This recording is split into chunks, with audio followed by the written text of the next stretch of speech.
kasi ko ito sa Giginto, ang lalaki ng mga property ng mga lupain. Napaka-friendly ng mga kabarangay natin. Isang lugar lang, pamilya na. Ito. Isang compound ito ng isang pamilya. Okay, kanya-kanya sila mga bahay. At ito nga pupuntahan natin, nakilala natin siya bilang isa mga miyembro ng mga Kutkut Zumba ladies natin. Nakita natin doon kanina, kasi yung isa sa mga nagtahi-tahi ng kanilang uniform, ang ganda-ganda. Si Nanay Cornelia. Ayan na. Magaling siya gumawa ng mga damit. Ito yung mga sinuot nila kanina sa kanilang Zumba sa opening natin kanina. Siya rin ang gumawa ng mga kakaramihan doon. Pero hindi lang mga damit na kanya kayang buuin. Panoorin po natin ito. Dito po sa Kwentong Kabarangay. Yan, maganda ha. Sinetak mo yun ha. Kinuha ko yun dun sa ano niya, sa garden ha. Walang butas ng karayom ang hindi kayang pasukin. Walang tastas na hindi kayang ayusin. Dahil ang lahat ng pagtatyaga, maganda ang resulta. Ganyan ang buhay ng modista na si Nanay Cornelia. Sa pananahi niya, itinaguyod ang pamilya at nagbahagi pa ng kaalaman sa mga nanay na kagaya niya. Kaligayahan ng kalooban ang aking nararamdaman pag ako'y may naturuan. Kasi alam ko sa darating na panahon, mayroong maitutulong sa kanila, maging sa kanilang pamilya at sa ibang tao. Ganun din naman, darating din ang panahon, pwede din nilang gawin ng magturo para din maiparanas nila yung natutunan nila sa iba. Alamin natin kung paano hinabi ni Nanay Cornelia ang kwento ng kanyang buhay. Dito lamang sa Kwentong Kabarangay. Ito ba yun? Oo, ito yan.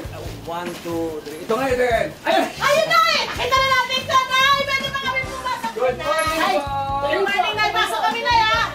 Nay, pasok kami. Uy! Yung furnace nagkasya ako, bro. Pasok kami. Halika, Nanay! Uy! Ayan si Mami Nelly! Mami Cornelia. Good morning, Cornelia. Kumusta po ang ano niyo, umaga niyo?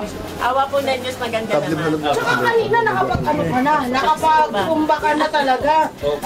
Ang hirap ng my friend yung energy niya, may exercise, tapos may pagganito pa siyang patalian, ano?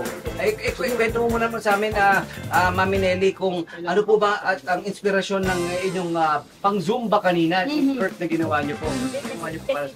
Kasi po, maraming pinagdaanan. Kasi, yung mga anak ko, pagtapos ko na po lahat. So, time ko ngayon para sa sarili ko. Wow!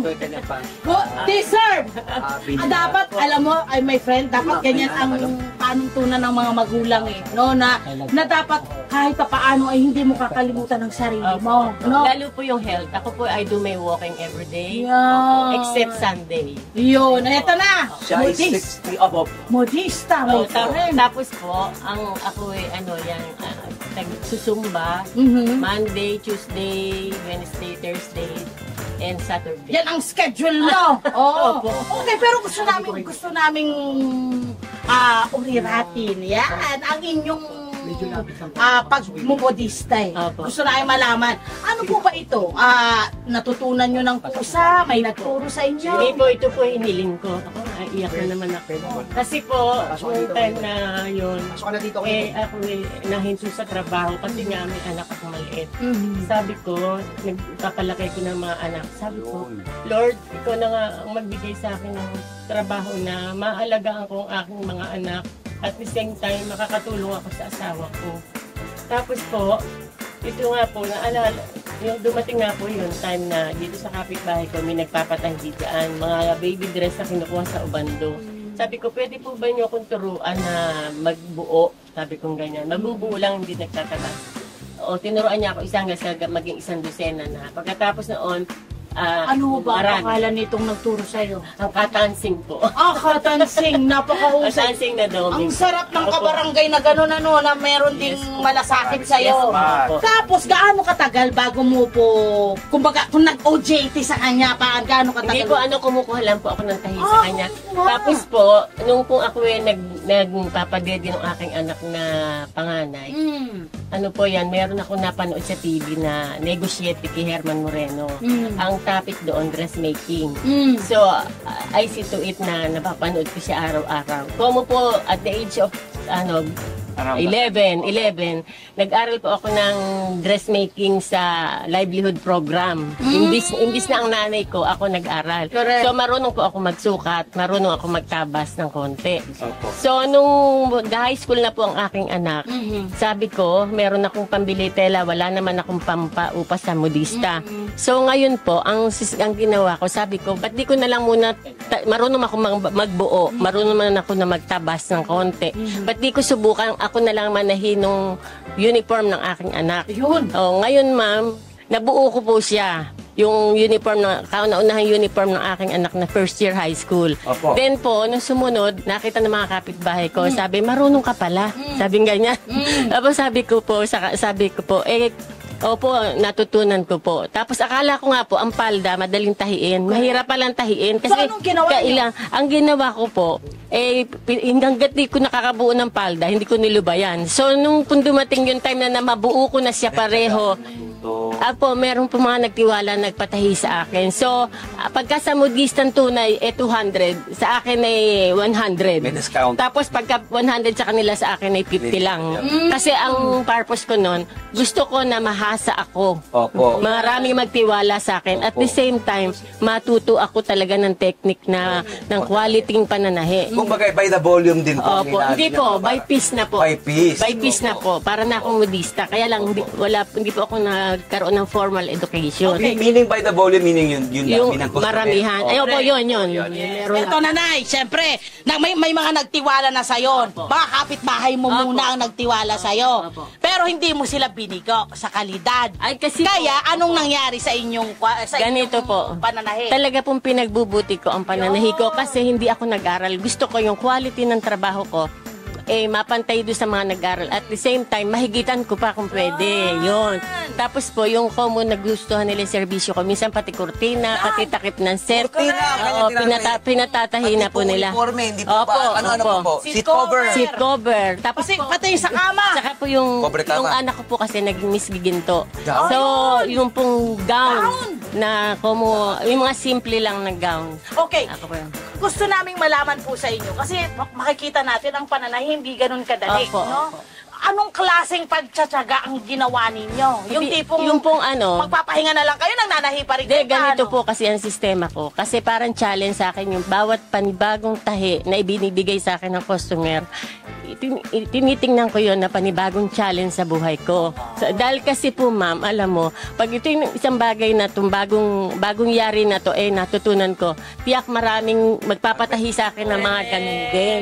Kaya po at the same time, hindi lang isa, dalawa ang klase ng natatahi ko. Kahit hindi ako nag-aral, ng formal education ng dressmaking, natatahi ko kahit ano ipatahi nila sa akin. Mindset. Opo. Napakaganda ng mindset. At saka ito pa, ang magandang balita, mga kabarangay, si nanay sa kanyang pagpupursige na matuto, mahasa, di ba? Mapaghusay ang kanyang napili. Mapagtapos ang kanyang mga anak. Yun nga, napagtapos niya ang kanyang 5 mga anak sa pananahi. Ano po? Opo, katulong ko po ang mister ko naman. Opo, nung panahon na yan. Opo, siyempre, opo. At siya ay ginawaran ng natatanging ina ng Giginto. Dahil sa inyong good moral character, kita mo naman. Hindi po, ganito po yan. Yun po natatang ina po. Ang criteria po niyan, nakapagpatapos ng mga anak na galing ka sa hirap, na napagtapos mo sila, at ang mga bata, maayos ang trabaho, with good moral character ang mga bata. Ganun po yon. Hindi po ako yung with good moral character. Bali, Hindi hunay. Gusto namin sabihin ngayon, kami mismo ang magsasabi sa inyo na kayo ay may good moral character. At ito pa. Nararapat lamang yung inyong yung inyong award na Sa yun. kanyang resilience, sa kanyang pagiging isang tunay na ina, tanging ina talaga, ng Giginto. Aba, alam niyo ba, mga kabarangay, ang kanyang mga 5 anak na kanya napagtapos, ito mga kurso may licensed broker na siya. Ito mga professional na, ibig sabihin, licensed broker na siya. May real estate manager na siya na anak, nag-aaral ng law. At meron din po siyang second, may manager na sa UAE. Korean store. Guro. Yes. Magtiting na guro. Isa naman, meron siyang EE graduate, electrical engineering graduate, tourism management graduate. Oh, di ba? Ato lang yun, Nay, ha? Kung hindi nyo naibigay yung mga nararapat, kayong mag-asawa, hindi kayo responsableng mga magulang, ay hindi kayo magkakaroon, no? Sa totoo nga po. Magmamahal din ho kasi binigay nyo. Sila na po ang nag-angat ng buhay ko. Sila na nag-angat ng pangalan ko. Kasi ako talaga, kung makikita nyo itsura ko dati nung panahon nagpapaaral ako, ibang-iba po itsura ko ngayon. Kasi ngayon may peace of mind ako. Tapos kapag bibigay ako ng time sa sarili ko. Tapos yung po bang nakakapag-social life na ako sa iba. Kumbaga parang paisig-isig na yung ako ngayon. Ang nangyari lang ho, nanay, ay ganito. Ibinabalik lang ho ng mga anak ninyo ang inyong pagmamahal at pagkalinga sa kanila. Parang ngayon sinasabi nila, it's our time, mother. Ang sarap sa pakiramdam. Ayan, so ngayon may peace of mind na. At ito pa maganda rito kay Mami Nelly. Siyempre, yung mga iba kasi sa edad niya, no, malapit na siya kasi mag-birthday ngayong Setyembre. Uy! Niya, no? Happy 68, birthday! mag-68 na nga raw siya. Oh. Yung iba, ituturing na nila yung sarili nila sa ganito mga kaedaran, retired na. Diba? O yung mga or tired na. Siya hindi, rewired. Diba? Rewired na siya. Di ba? So itong kanyang ginagawa ay parang happy-happy na lang, ine-enjoy na nga. Correct. Hindi ba? At hindi lang yan, my friend. Rewired, not retired. Akala nyo ba, nagpapahinga siya? Hindi.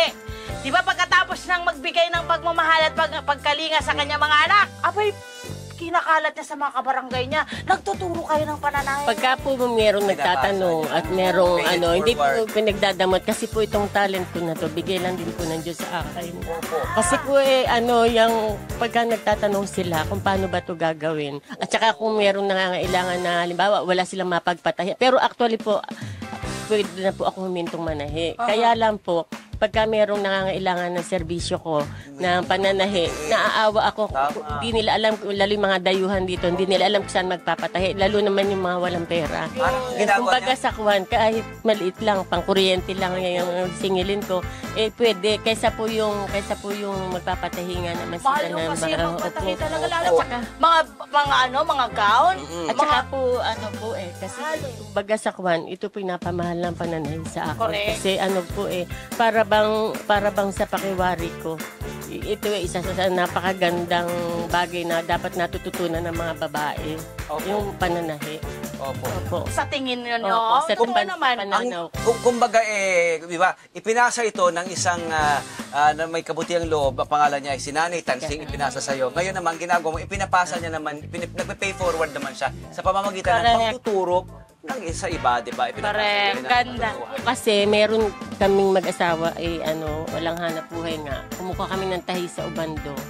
Bali, may mga dalaga dito at saka mga nanay na walang hanap buhay. Kumuha ako na meron silang 3, nanghiram ako ng mga makina. Tapos iyon, tinuruan ko sila ng step by step paano gagawin yung Kasi tapos, parang yung ginawa sa akin na per dozen. Ganun din. Tapos tutubuan ko lang sila, halimbawa, 10 pesos sa isang dozen. Meron din naman akong kita. Ganun. Kasi kinakalat naman sa labas, sa ilabang mananahi sa labas. Ayan. Pagka si Mami Nelly. Mabuhay ang ating natatanging nanay! Hello po mga Kanet 25! Si Kuya Tony Pet po ito mula sa Love, Tony Pet and Everything. For more Love, Tony Pet and Everything updates, just click on our subscribe button and follow us on our Net25 social media pages at Net25 TV and at Net25 Entertainment Facebook. Magkita-kita po tayo!